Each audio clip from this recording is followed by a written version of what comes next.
Welcome to this week's podcast. Today we are talking about how to improve your results in the gym and without actually working harder. So most often the mistakes we make in the gym that keep us going in circles are things that can quite easily be changed, and most often it will not take more time. So we're going to cover 11 different tips, things that most often go wrong or what most people miss when either getting bad advice in the gym or kind of taking your own path. So let's get straight into it. So the first one that I want to talk about is overcommitting. So a lot of the time we think of training in the gym and results being the more training that I do, the better results that I'm going to get, or going from not having a really strong relationship with gym or physical activity and thinking that you need to start with 5 or 6 days per week. I've had clients over the years who only trained once a week, like 1 hour every week, and that's it. And even they were shocked by how much their body changed over that time. So it really comes down to frequency, like training consistently, picking a routine that you can actually stick to, and then making the most of that time once you arrive at the gym. And then choosing something that's going to optimize that time. So if you're only going once a week, then really the best thing that you could do if you're looking for big results is resistance training. And generally speaking, the more often that you go to the gym, the more you can start throwing in things that are accessories like training arms or training shoulders or smaller muscle groups or ab training, or these things most often fit better when you have a lot of training already. But if you're only going to go for a short amount of time per week, you want to pick the biggest exercises and the most effective training, and that is weight training. And that applies to whether you want better bone density, whether you want to feel stronger, whether you want to feel more capable, whether you want to build confidence. All of these things come from lifting weights. So I totally recommend you do that. So avoid overcommitting, avoid making it too big in your head, and avoid trying to commit yourself to something that is just way too big for what you have capacity for. And the second thing that you want to focus on is mastering your technique. So if anything that you're doing in the gym, you always want to learn how to do it well. And a big mistake that women often make is assuming that because everyone's doing it, that it's easy to do. And the biggest examples would be something like a barbell back squat or plyometric, doing box jumps, or something like a deadlift. These are all highly technical lifts that take months to master. So you really want to spend time nailing down the basics. So more important than how much you lift, more important than how often you go, is how well you actually do the lifts once you do it. So it's really well worth working with a trainer or really looking at technique, or just choosing exercises that you know you can complete well. So if you were to join the gym and you'd never really been before, you might pick something like a dumbbell chest press, machine rows, machine pull downs, incline leg press, just anything that is not highly technical and that you don't need specific training for in order to do it well. But I've trained women over the years that have had to drop their squat weights by 50 kilos just to get the technique right. And, maybe they were doing 90 kilos and they weren't going quite deep enough. Maybe their knees were caving in, maybe their ankles weren't stable, or their body position wasn't correct. And we've brought that all the way back to 40 kilos, and they've actually been sweating and shaking from the intensity of just doing it well. So it's never about how much you can lift, it's always about how well you lift it. And just be really patient in the gym. So let yourself learn exercises over a period of time, and just understand that if something doesn't feel good, it's highly likely that you're doing it wrong. But also, on a positive side, the gym movements like a row and a press and a squat, leg curl, like all of the basic motions, your body's built to do them. So if you learn how to stand where you should feel it, your body's going to learn it quite quickly. The biggest one here, I guess, is to master your technique. Like, take the time to learn it properly, be patient, treat yourself as a beginner, and get help from a professional if you want to do more advanced lifts. And just think of it like you wouldn't just go to a gymnasium tomorrow and just do a backflip, because you know that that's advanced. And a back squat or a deadlift or something, no, it's not as difficult or advanced as that, but that's the equivalent in the fitness world. So yeah, take your time, master the technique, you'll get way better results. And the third way that you can get much better results in the gym is to ensure that you're eating enough. So if you're thinking you want to change your body and then you go and join the gym and then you cut your calories back, or you pay zero attention to your nutrition, you're going to find that you're just not going to get stronger. So you have about probably 3 months when you join the gym where you will probably build muscle regardless of how well you do it or regardless of how you eat. But that's going to plateau if your body doesn't have the fuel to recover. So building muscle is a aesthetic goal. It's absolutely not something that your body needs. It's like a privilege. So think about it like your body doesn't want to put on muscle because it makes the body heavier, it makes it slower. In the sense of survival, it's probably more concerned with you being able to run away from a lion than it is for you to be able to lift a heavy weight. And building muscle is actually building excess tissue that your body didn't otherwise want to build. So you actually need to have the nutrition in place in order to do that. So if you don't eat enough food to actually even survive the day, which is what most women do, they're constantly cutting calories or under eating. If you're not getting enough fuel, your body's not actually going to have anything on hand in order to build that muscle for you.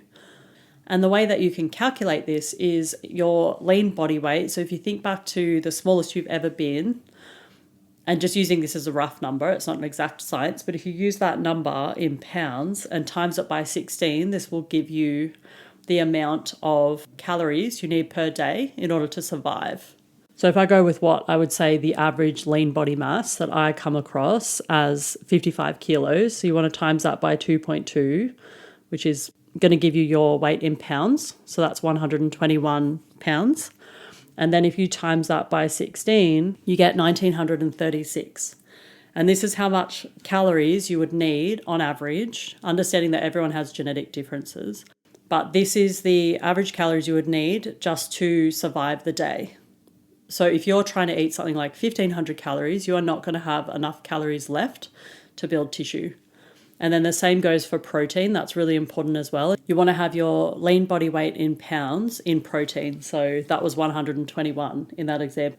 And then the other piece of that is you don't want to be cutting carbs. So carbs are amazing for muscle growth and carbs are amazing for female health. If you're constantly cutting carbs, constantly cutting calories, if you're only thinking about fat loss, then you're going to stunt your chance of getting stronger. You're going to stunt your chance of building muscle, which is actually going to reduce your chance of achieving the body that you want in the long term.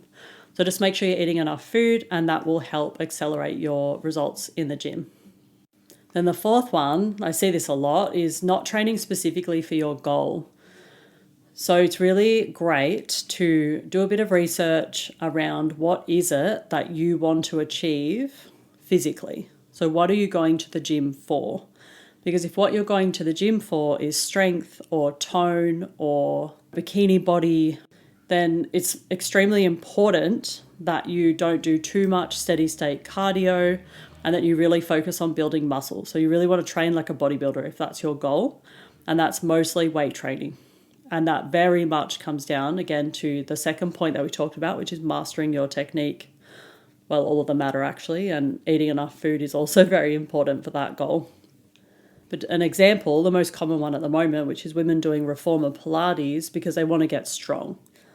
And the truth of that is that reformer Pilates will help you with stability. It will help you in certain strength movements, but it will not help you get strong in the way that you're thinking. And it will absolutely not help you build muscle, like build a lean, long physique. It's not really a thing for Pilates.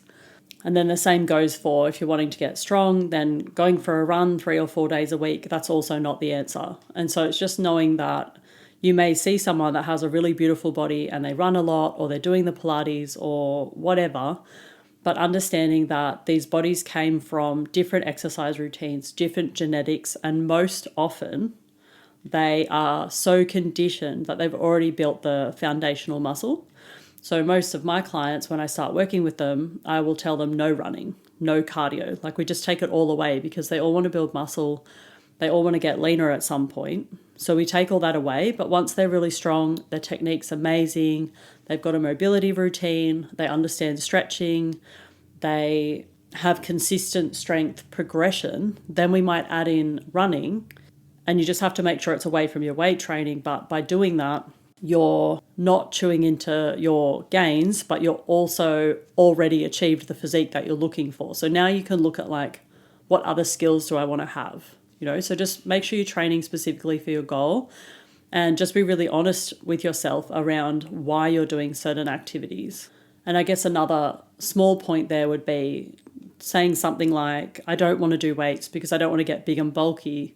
Understanding that the women that are at the top of their game in, say, powerlifting or CrossFit, or even at the gym that you might have seen that are just really strong and look really powerful, and you think, I don't want to get that much muscle, you got to really take it back and, I guess, pay some respect to how much work they've put in, because it is really, really hard to build muscle as a female. It's really hard. And so when you're thinking, I want to get a dancer body, or I want to look like my Pilates instructor, if you trained really heavy and you lifted heavy and you ate to build muscle and get as strong as possible, that's actually the highest probability path that you could take to get that body. And understanding that a Pilates instructor with the long lean muscles that you love, they were probably dancing as kids. They most likely gravitated towards that because they are quite lean. And we all have really different body types. So it's really good to appreciate that and, just train for your specific goal in mind. And the fifth one that I wanted to mention is that you need to prime your muscles first. So this one's not so much overlooked like it used to be. We didn't do any such thing as priming back when I started, or mobility, which is the next point, but we'll get to that. We just kind of went in and did a bit of a stretch and started lifting. So most of us have injuries or tight muscles. It's really hard to reverse once you have gone too far in that way. So a priming exercise is like, say you're going to train back, you just go into the gym and you do a few light back exercises, and you just really focus on getting blood supply into your stabilizers. Or with upper body training, pretty much always get people to do a row, which is just to get blood into the lower traps, which is the middle part of your back. It's the deeper muscles that pull your shoulder blades back, because these muscles actually anchor almost all of your upper body movements. And then for me, I usually get women to do like a pec fly or something, because it really opens up your chest. So these exercises stimulate the nerves, they bring in heaps of blood, which then makes the muscles more active. And then it makes the exercises, once you perform the bigger exercises, it helps them to engage better. And then for the lower body, the equivalent would be warming up glutes, warming up hamstrings, warming up the transverse abdominals, which is the stabilizing muscle in your lower abdominals. So just getting some blood in there. If you're brand new in the gym, then you will need to kind of wake those muscles up, because when you sit all day, if you haven't been active, if you're someone that's done a lot of running or a lot of group fitness, you're going to be really tight and really weak in those muscles. So it's key to really focus on that. Make sure you do priming before you move on to any big muscle groups. And the sixth one is to improve your mobility. So you always want to focus on increasing the range of motion per joint. If you're someone who's hypermobile, then you're actually going to have a different challenge, which is that it's not so much that you need to work on mobility, it's that you need to work on having strength in a stretch position. So your priming exercises might look different, or your mobility exercises might look like doing something through a full range, retaining control of that movement. Whereas if you are someone who's really tight, then one of the first things to understand is that a tight muscle is often a weak muscle. So a lot of women are really tight through the chest.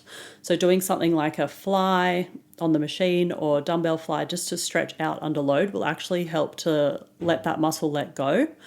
And then same for hamstrings, usually which is the back of your leg. Like the stronger these muscles get, they start to let go usually. It's not really until you get stronger that you start seeing other things that may come up, but mobility is essential for being able to get in a good position for a barbell squat and get the most benefit. And it's really important for doing deadlifts, for doing bench, pretty much any exercise. So never neglect that. It involves stretching before you train. It involves foam rolling, lying on a ball. If you see people doing that sort of stuff, it's really important to do it. And if you find it really boring, then you just want to narrow it down to the most important couple of exercises. Like I give my clients very minimal priming stuff, but it's there. Like it'll be 5 to 10 minutes worth. So don't neglect your mobility. And the seventh tip that I have for you today is to focus on progressive overload. So this is one of the big things that people miss because they switch programs too often. So maybe you follow an app where the workout's different every week and you're focusing on novelty over progression. But the problem with that is you're not going to build strength over time because you're constantly changing your workout. So the most important thing to do is follow the exact same routine for 8 to 12 weeks. You could even go to 16 weeks if you're overloading properly. But you want to actually maximize the benefit of every exercise before you change onto different exercises. And that's just knowing, like, if you're training for well-being and for enjoyment and for fun, absolutely fine to do a different workout every time. Like, it makes perfect sense. But if you're frustrated and you're feeling like you're not getting anywhere, then this is actually a problem.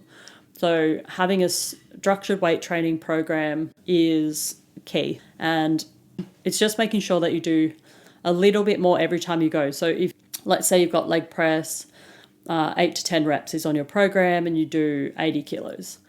Then if you can do 10 reps, like 3 sets of 10 reps with 80 kilos, then it means it's too light. So you might try 85, but maybe you can't get 10 reps now, right? So you put the weight up, it might knock the reps down, but every time you go to the gym, you're trying to get to that 10 rep. Once you do that, you put the weight up again. And so you're just always trying to increase the weights at small increments or the repetitions. But if you don't challenge yourself to do that, then you won't put on any muscle because your body is only going to put on muscle when you force it to do something that it hasn't done before. But then also understanding that it only takes the smallest additional stress in order to keep your body gaining muscle. So you don't need to do, well, I deadlifted 50 kilos this week, so I'll go 60, then 70, then, because that's really unrealistic. You're going to start having form breakdown. So just always making sure you're doing the smallest possible increase every single time. And you want to work to failure where possible, so long as your technique doesn't break down. And a big thing that people get caught up on is sometimes if you're using an app like Trainerize or whatever, and it'll constantly encourage you to do something grander and better, and it'll give you celebrations and your max tonnage and all this kind of stuff. Like, just be really mindful of not getting too hyped up in that, because you want to be paying attention to what your body is doing and what it can do, or understanding that training and muscle building, it's a really long-term journey. And the more patient you are in the beginning, the more you focus on your technique, the more you focus on your overload and consistent sort of exercise selection where you get advanced at certain exercises, this is actually going to give you better bang for your buck in the future. So yeah, changing your workout all the time does not shock your body in a way that you think might be beneficial. It's actually just creating confusion. It's much harder to track. And it's only really worth it if you need the novelty piece in order to attend and you're not frustrated with your lack of results. And the 8th tip that I have for you is to ensure that you get adequate recovery. The recovery is not as hard now as it used to be. It's another thing we didn't really worry about back in the past. We used to always overdo it, I would say. But now you've got recovery centers, you've got compression stockings, you've got ice baths, you've got saunas, you've got massage. So all these things are available to us. And I just want to say that you don't actually need those things in order to recover. These are very, I would say, high-end recovery strategies, and they are amazing. So not to dismiss them either, but just know that you don't have to do elite recovery in order to achieve results in the gym. You just need to make sure that your training is spaced out really well. So generally you would need more advanced recovery strategies if you're pushing your body to the limits. So if you're training a lot and you're training hard, then something like an ice bath could be really great for recovery. But if you're just going to the gym 4 or 5 days a week, if you make sure that you rest on the other days, you're eating enough food, you're training to failure without breaking down technique, you're going to be well within your ability to recover from that. And just knowing that different muscle groups and different exercises take more and less out of the body. So something complex like a squat, a deadlift, a bench press, a chin up, even a full push-up, like push-ups on toes, plyos, burpees, anything with impact. All of these things tax your nervous system, which takes about, I'm just going to say on average, 5 days to recover. So it takes much longer than your muscles do. So your muscles, you might do a big leg session on Monday and then your muscles are recovered by Wednesday. But if you did barbell work or plyometrics or sprints or anything like that, then your central nervous system will not be recovered. So that's where you got to be really mindful. So you only want to do like really hard training in terms of nervous system stimulating training once or twice a week, and the rest should be lighter. And lighter doesn't mean easy. It just means that you might do everything for 8 to 10 reps. So you can still push to failure, and it is going to challenge your central nervous system, but not in the same way that a compound exercise would. So, an upper body session with pull downs and rows and chest presses and triceps and biceps and shoulders, that's not going to hit your body as hard as doing, say, 3 sets of 5 squats with a barbell, some RDLs, some Bulgarian lunges. Like, that's going to hit your body way harder. So if you try and train really hard on weights every time you go to the gym, or if you're someone who has an affinity for HIIT training because you like the high that you get, then just know that that's going to hit your nervous system way too much and you're going to really struggle to recover. So always making sure you're eating enough, make sure you don't overtrain. Yeah, just making sure that your whole routine, you should feel pretty good. Like, yeah, it hurts to go to the gym. You should feel like you worked hard, but you don't want to be completely wiped. So the 9th one is to individualize your training approach. And this just means that if you have the money available, then you should get someone to write you a program and just make sure that that person is really good at helping you achieve that thing that you want to achieve. So apps are really great as a low budget option, as an entry option or something fun. But just if you're really frustrated by lack of progress, then it is absolutely worth getting someone to write you a program, someone really experienced. And the 10th point, we're nearly there, is that you must be consistent. So going and falling off and going and falling off, you're not going to get any results. I've known a lot of women over the years that show up just to do weights and lose weight, and then they vanish again once they achieve their goal, but they're not building any sustainable muscle. So if you really want long-term results that unfold over time, and you want to keep feeling better and better and better, and you want a routine that's going to be working for you in 10 years' time, then be consistent. Like I said at the very start, like choose a routine and a volume that you can stick to. And you can always add to it, you can always subtract from it, but just make sure whatever you've chosen helps you become consistent. Because muscle builds week on, week out. So you got to constantly show up. Because if you don't use it, you don't use the muscles, you don't perform the exercises, you're going to lose it. And my last tip for you, number 11, is to train for your level of experience. So just be really mindful of just joining CrossFit off the bat, or if you're doing something like Reformer Pilates, just be mindful of going on the heavy springs straight away. Try not to go on a barbell squat straight away when you join the gym. Like, learn the body weight squat, learn the box squat, work your way up to the advanced exercises. Don't join the gym and just start sprinting. Don't do plyos. Like, really start at your level. And this is where individualization can really help, like getting someone to write something for your level, and just be really patient. Like, really patient. And any time that you spend investing in your general strength and your capacity in the gym and your ability to do certain movements, it is going to serve you for a lifetime. It's not something like where you just go running, you feel good after every time. It's a skill. Weight training is a real skill. I think it's getting a bit lost because of Instagram culture and online coaches that don't really actually teach anyone technique, but something like a squat, it takes my clients, and I've trained hundreds of women, it takes them, I'm going to say on average 3 months to have a barbell on their back and be squatting with good form. But then from there, all you're doing is building. And then building that movement is going to help you in the long term. It's going to serve you forever. Like, I still do the same movements that I learned 15 years ago. They still serve me. I don't push myself as hard as I used to because my goals have changed, but I still do those movements. I still have clients that have been doing those movements for over 10 years. They still benefit from them, but they didn't rush the process of learning. You've really got to be patient. Otherwise, you're going to go too hard, hurt yourself, get nowhere, give up, drop out. Then 6 months later, you find yourself wanting to go again. So just really take the time and really be patient. It doesn't matter how light the weights you do at the start are. It just matters that you're doing what is at your level. And as you get more advanced, as you get more conditioned, and as you get more confident, then you can start adding things that are more complex. So those are all the tips I had to share with you today to ensure that you get better results at the gym without pushing harder. So I'm just going to recap them all before we go. That is to avoid overcommitting. So pick a routine that works for you. Make sure you master your technique. Take your time as long as you need. Make sure you're eating enough, so enough protein and enough calories to recover. Train specifically for your goal. So try not to get sidelined by trendy things. Just stick with what works and what aligns with your actual end goal. Prime your muscles first. So always make sure that you're doing activation exercises, especially if you're coming from an office sitting environment and you haven't trained for a while. Even advanced lifters will do this, so don't skip it. Focus on your mobility. So always making sure that your range of motion is improving over time. Make sure you get good range on all your exercises.